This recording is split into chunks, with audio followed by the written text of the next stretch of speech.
In this episode, we head back to Khoi Khoi River Lodge, a stunning 10-hour drive from Cape Town. On this adventure, we are after the elusive warthog.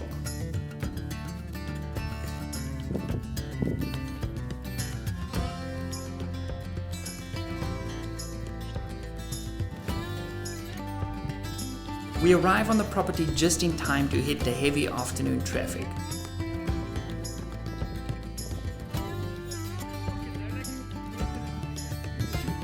As a rule, I always zero my rifles on location, do some shooting out to distance to validate my trajectory. The windy conditions was a precursor for the days that followed. In this video, both of my rifles are housed in MDT chassis.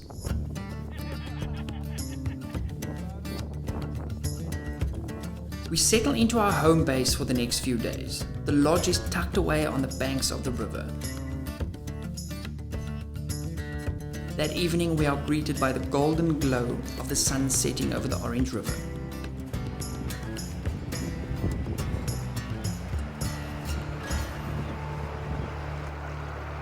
August mornings start off pretty chilly as it turns out. Temperatures drop to well below freezing overnight. Each day starts off with the morning coffee as the soft crackling of the fireplace mixes with the tumbling sound of the river below.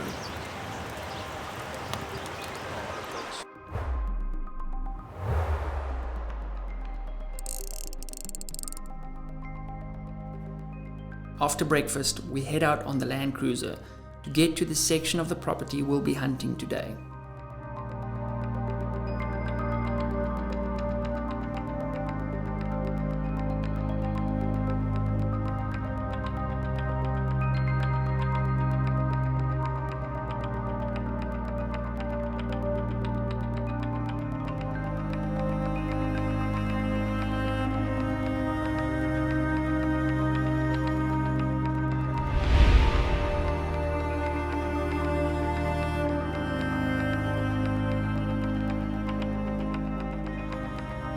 Having plenty of water on the property, the animals are in fantastic condition.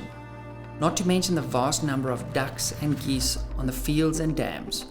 Khoi Khoi also offers wing shooting opportunities, but more on that in a future video.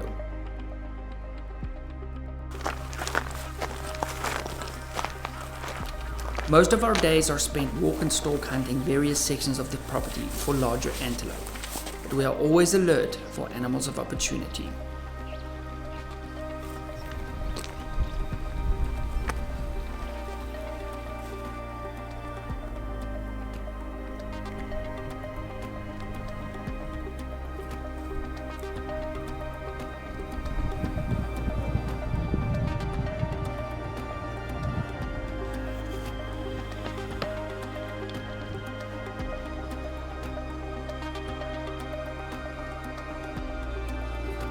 This day quickly turned into Warthog Day, but unlike the movie Groundhog Day, our rhythm was the deadly sound of gunfire and quick shooting.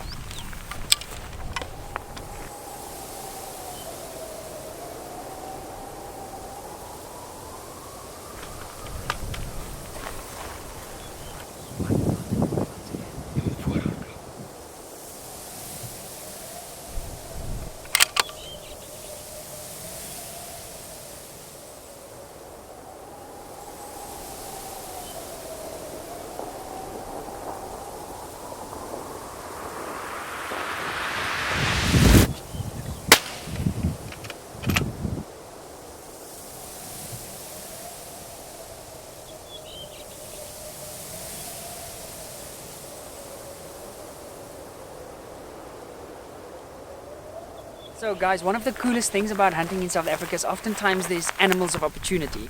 So for example, now we got a warthog or a pumba, if you're a fan of the Lion King, and we were literally, trying to make a new move on the Impala, and I saw a bunch of warthog moving together. We set up the tripod and it went really quickly, and we're just coming up to it now.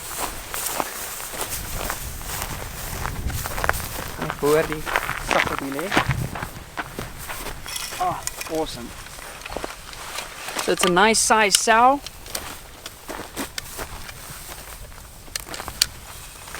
The 6-dasher did exactly what it needed to do. We can obviously see there. So she was looking, we were standing over there. She was looking up at me, sort of at this angle. And I mean, she gave me an opportunity. But let me show you guys how dangerous these things are. Look at the sharpness of this tooth over there.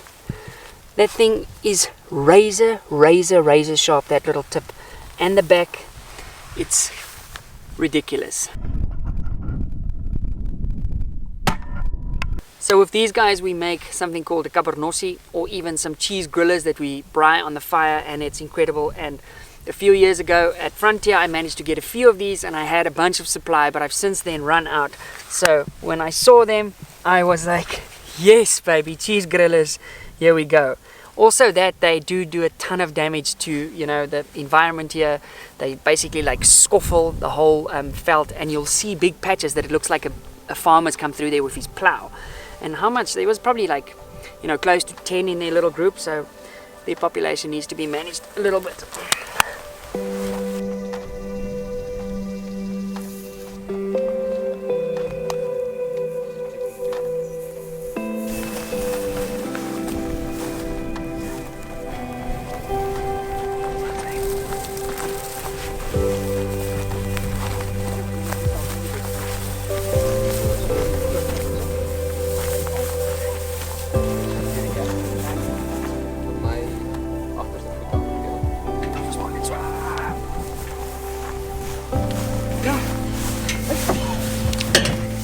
Right, well done, man. Coke. Okay.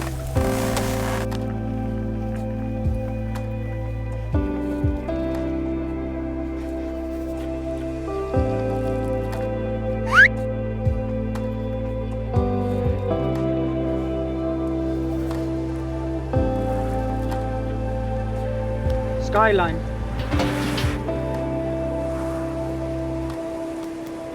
Bang vir die blou lug hoor.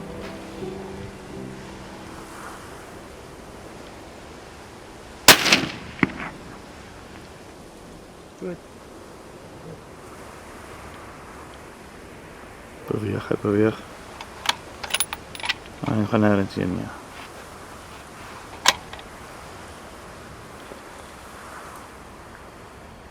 Ja, maar dan draai om. Weet jy dit? Wat? Ja, ek hoor dit dan doen.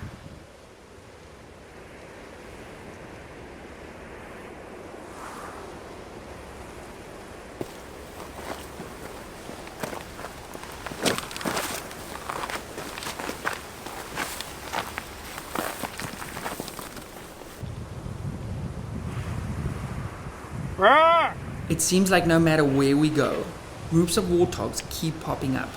Things happen very, very quickly in these scenarios, and it was inevitable that I would eventually make a bad shot. Jy nou net kans, miskien kry ons 'n skoot regs been. In die pad. Raak. Jy gesien hoe spat die vleis? Ek het gesien hoe spat iets.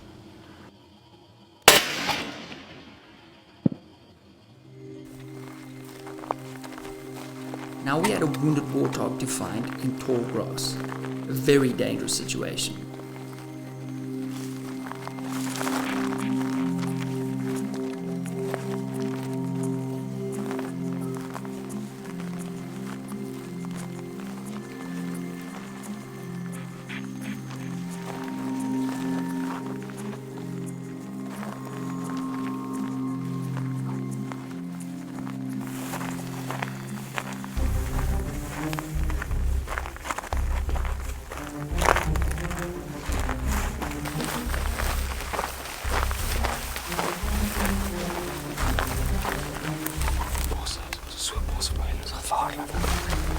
So, I shot a warthog crossing the road.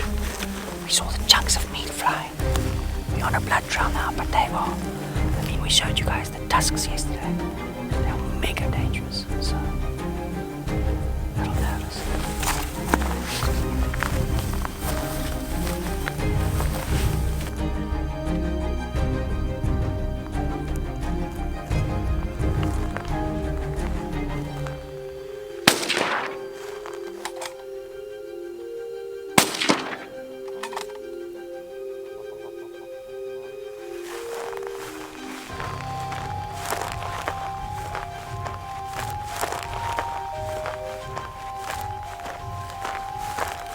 found it. Our guide Vian was absolutely brilliant. We took our time to make the last shot count.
You never want to leave something in the field. We were about to fire up the drone. We managed to see the blood trail. It's shooting off the hip like that. Feels like a buffalo hunter because that's dangerous. There's some videos of these things online tearing people apart. But at some points you could literally see the blood trail like straight like this. Good shooting. Oh, questionable shooting. Good follow up.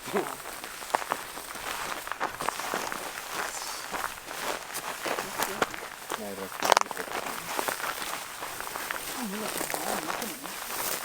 altijd voor de kop. Want het is groot lijkt in hierdie speel.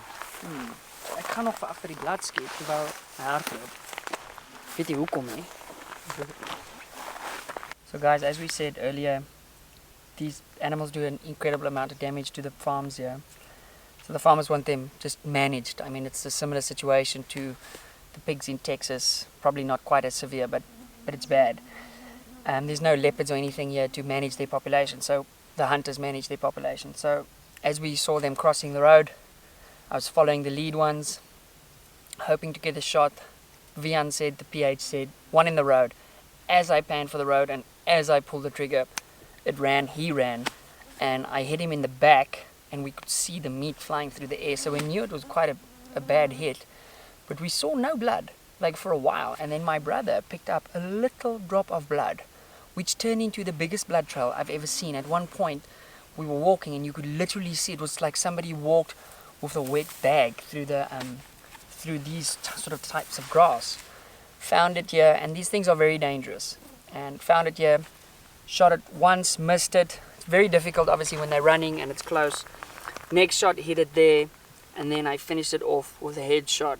But if we look at the rear of this animal where that first shot hit, or what's left of the rear, it's bad. But these make delicious cheese sausages. You just might want to skip that visual. Yeah, job done. 6.5 SS. Does not take any cuck.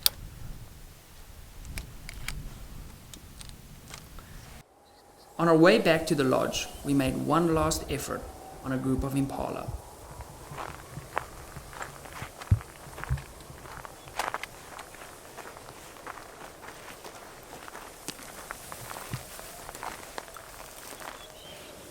So we put together a nice, very nice stalk now on some impala, and we thought they'd slipped us like they've done a few times over the last couple of days.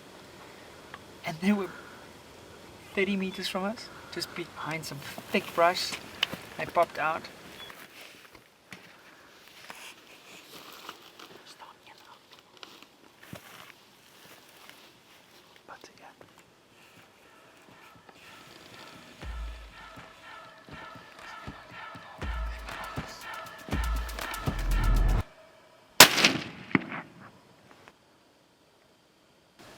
after they'd sort of cleared the area, all of a sudden a big roan popped out and just stood here at like 100 meters.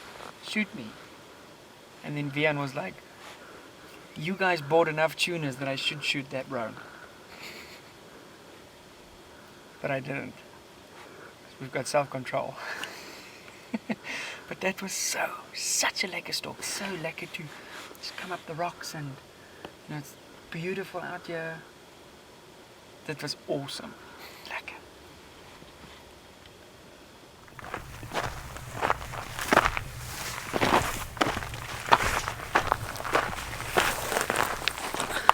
Guys, I'm not gonna show you this up close. This 6.5 Sherman short mag. It's exceptionally violent at this kind of distance, so we're not gonna show that. Wow, I've never seen anything like that before. Goodness gracious. So guys, in this edition of Afrikaans Word of the Day, it's called draadtrekker. So if you follow this draad, this is a draad, and trek means to pull. And wouldn't you know it? This is our draadtrekker. Mira, so met jou kop. And just like that, our hunt came to an end, but not before leaving us with one last gift. As the sun set over the Orange River that evening, I filmed the most spectacular thing that I've ever seen in my life.